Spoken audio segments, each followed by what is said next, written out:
अगर हम 2024 की बात करें तो ये साल मुख्य तौर पर भाजपा के लिए हैट्रिक का साल रहा। प्रधानमंत्री नरेंद्र मोदी ने तीसरी बार जीत दर्ज करते हुए तीसरी बार प्रधानमंत्री बने। इसके बाद अगर कुछ दिनों पहले हरियाणा की बात करें तो वहां पर बीजेपी पहली ऐसी पार्टी बन गई जो अपनी हैट्रिक दर्ज करती है और जीत दर्ज करती है। और अगर हम गजेंद्र सिंह शेखावत की बात करें तो आपको हम 2014 से देख रहे हैं लगातार बैक टू बैक दमदार जीत दर्ज कर रहे हैं और मोदी मंत्रिमंडल में आप शुरुआत से ही हैं, तो ये एक बहुत बड़ा अचीवमेंट है आपका। इसके लिए पहले बहुत सारी शुभकामनाएं।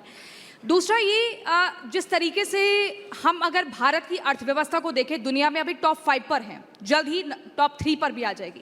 लेकिन वहीं अगर हम पर्यटन की नक्शे पर देखें भारत को, तो अभी टॉप 10 देशों में भी नहीं है। इसके पीछे मुख्य तौर पर क्या कमी आप मानते हैं और किस गति से काम करने की जरूरत है?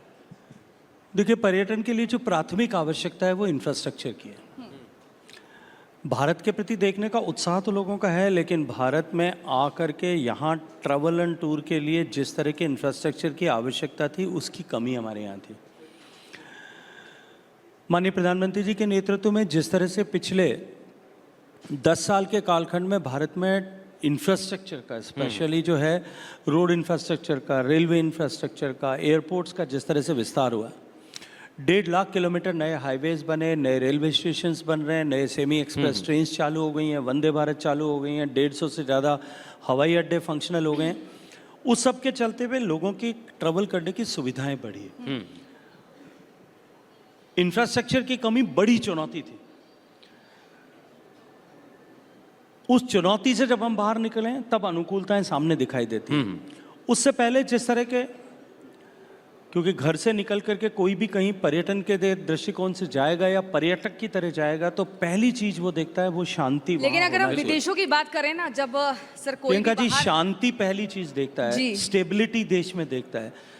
देश में, जिस देश में नित्य प्रतिदिन हर तीसरे महीने कोई न कोई बड़ी आतंकवादी घटना होती है और जिस देश में जो है हर तीसरे महीने कोई बड़ा घोटाला होता हो, जिसकी पहचान ही आतंकवाद से ग्रसित देश की बन गई हो, वहाँ कोई नहीं आएगा। सर, ये बहुत बड़ी बात का जिक्र आप कर रहे हैं, लेकिन अगर हम पर्यटकों की बात करें, जब विदेशों में जाते हैं तो वहाँ के इंफ्रास्ट्रक्चर को देखकर बड़े प्रभावित होते हैं और ज़्यादातर लोग ये कहते हैं कि भाई गोवा बहुत महंगा है, उससे बेहतर है कि थाईलैंड में चले जाओ, या फिर श्रीलंका बहुत सस्ता है, केरल से ज़्यादा, केरल जाने के लिए बहुत ज़्यादा पैसा चाहिए। तो आपको क्या लगता है कि जो घरेलू हमारा टूरिज्म है, अगर इसको थोड़ा और सस्ता कर दिया जाए तो यहाँ पर और ज़्यादा टूरिस्ट आएंगे, टूरिज्म बढ़ेगा और आर्थिक तौर पर भी स्थिति बेहतर होगी?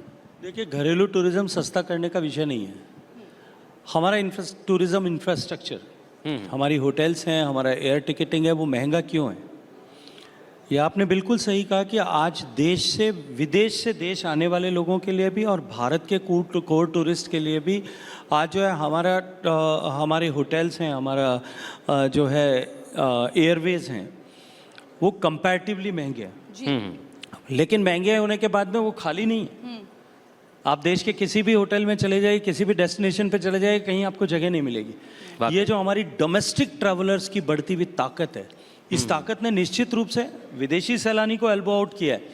लेकिन फिर भी जिस गति के साथ में भारत में डोमेस्टिक टूरिज्म बढ़ रहा है और साथ साथ में भारत में प्रधानमंत्री जी के नेतृत्व में जो काम धरातल पर हुए और उसके कारण से डोमेस्टिक टूरिज्म जिस तरह से, एक मिनट लेट मी कंप्लीट, जिस तरह से उसके चलते हुए भारत में मध्यम वर्ग का विकास हो रहा है। आज 25 करोड़ लोग गरीबी की रेखा से बाहर निकल पाए, और जब 25 करोड़ लोग गरीबी की रेखा से बाहर निकल रहा है, वो एस्पायरिंग क्लास है जो सदियों से इस बात का इंतजार कर रही थी कि हमें, जो दशकों से इंतजार कर रही थी कि हम भी कभी घर से बाहर निकल करके जाएंगे। बिल्कुल, उनकी जो बढ़ती हुई ताकत है वो हिंदुस्तान में इस सेक्टर को सबसे प्रोमाइजिंग सेक्टर बनाती है। आज अगर हिंदुस्तान की जो है हमारी इकोनॉमी जो दुनिया में सबसे तेजी से बढ़ रही है, हम 7.5% की गति से बढ़ने वाले देश हैं, लेकिन उसके परिणाम स्वरूप जिस तरह से हमारा मिडिल इनकम ग्रुप बढ़ रहा है, हमारा टूरिज्म जो है, हम पूरा टूरिज्म सेक्टर इस बात को मानता है, केवल ऑर्गेनाइज सेक्टर को मैं फैक्टर इन करूं तो भी 14% की ग्रोथ से बढ़ेगा। आज $247 बिलियन का टूरिज्म मार्केट है और आने वाले 5 साल के अंदर अंदर ये $500 बिलियन हो जाएगा। लेकिन ये $500 बिलियन ऑर्गेनाइज मार्केट है। बिल्कुल सर, अनऑर्गेनाइज को अगर आप काउंट करेंगे तो it will go up to $1 trillion. Sir, मैं एक बहुत बड़ी बात कह रहा हूं, जो आपने मार्केट बताया है, आपके पास 2 महत्वपूर्ण चीजें, संस्कृति और पर्यटन, और इनका जब मेल होता है तो भारत की संस्कृति को देखने के लिए विश्व भर से लोग आते हैं, और भारत का जो पर्यटन है वो हमारी संस्कृति पर बहुत हद तक निर्भर करता है। गजेंद्र जी, आने वाले महीनों में, मैं कहूँगा कि कुछ दिन में, इस देश में सबसे बड़ा महाकुंभ होने वाला है और दुनिया की निगाहें भारत पर है।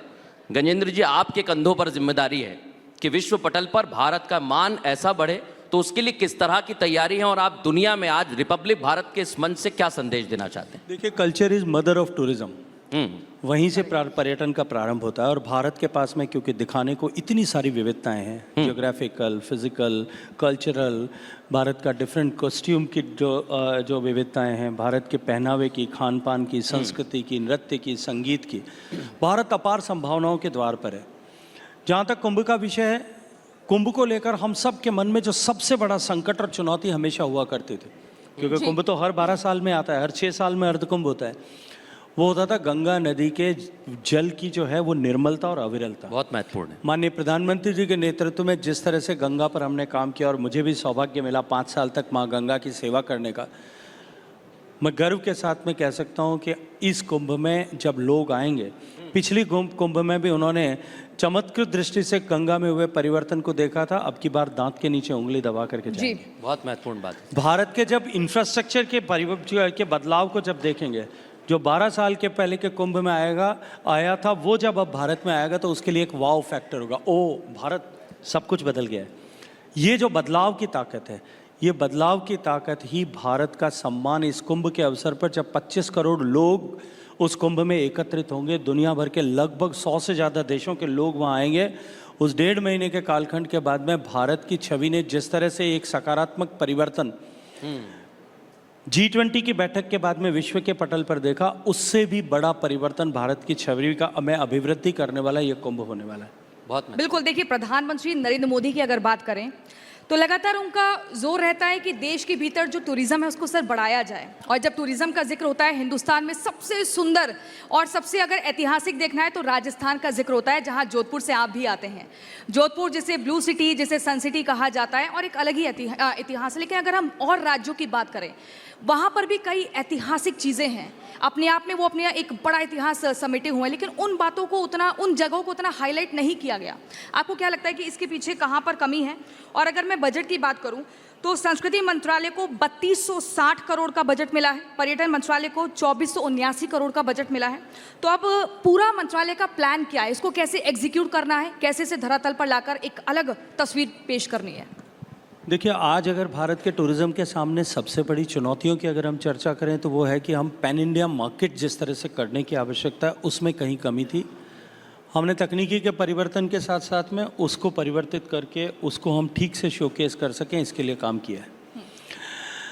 हमारे टूरिस्ट डेस्टिनेशन पे हम ओवरऑल टूरिस्ट का एक्सपीरियंस कैसे अपलिफ्ट कर सकते हैं? स्वदेश दर्शन योजना के माध्यम से, प्रसाद योजना के माध्यम से, राज्यों का सहयोग के साथ मिलकर के, क्योंकि tourism is a stateless subject as per our constitution, तो उनके साथ मिलकर के हमने उनकी टूरिस्ट डेस्टिनेशंस को अपलिफ्ट करने के लिए काम किया है। अभी हाल ही में माननीय प्रधानमंत्री जी ने, आपने देखा होगा, पिछले बजट में और इस बजट में दोनों में long term interest free infrastructure development fund की कल्पना रखी थी और 1 लाख करोड़ रुपए का फंड उसके लिए डेडिकेट किया था। इस बार जब ये मंत्रालय मुझे मिला, मैं धन्यवाद करूंगा माननीय वित्त मंत्री जी का और प्रधानमंत्री जी का, हमने जाकर के निवेदन किया कि हमको टूरिज्म इंफ्रास्ट्रक्चर पर भी निवेश करना चाहिए और प्रारंभिक तौर पर उन्होंने 2000 करोड़ रुपए उसके लिए एडिशनल जो है वो ग्रांट किया। हमने स्टेट्स के साथ में मीटिंग की कि एक प्रेजेंट टूरिस्ट डेस्टिनेशन को डीकंजस्ट करने के लिए या उसके ओवरऑल एक्सपीरियंस को अपलिफ्ट करने के लिए बड़ी योजनाओं को लेकर के आए। और मुझे प्रसन्नता है, 15 तारीख को आखिरी उसकी डेट थी। 8000 करोड़ रुपए के वर्थ की परियोजनाएं प्रदेशों ने अपने अपने स्तर पर बना करके राज्य जो है देश की सरकार को भेजी है।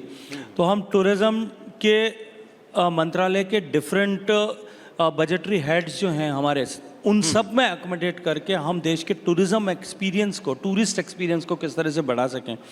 और मॉन्यूमेंटल टूरिज्म के जिसकी चर्चा आपने की, आपने राजस्थान के परिप्रेक्ष्य में, उत्तर प्रदेश के परिप्रेक्ष्य में बात की, उससे आगे बढ़ करके अब भारत में जब और पूरे विश्व में जब कोविड के बाद में एक्सपीरियंशियल टूरिज्म की तरफ लोग जा रहे हैं, तब भारत में नए टूरिज्म की संभावनाएं किस तरह से बढ़े। आपने देखा भारत में एडवेंचर टूरिज्म पर काम हो रहा है।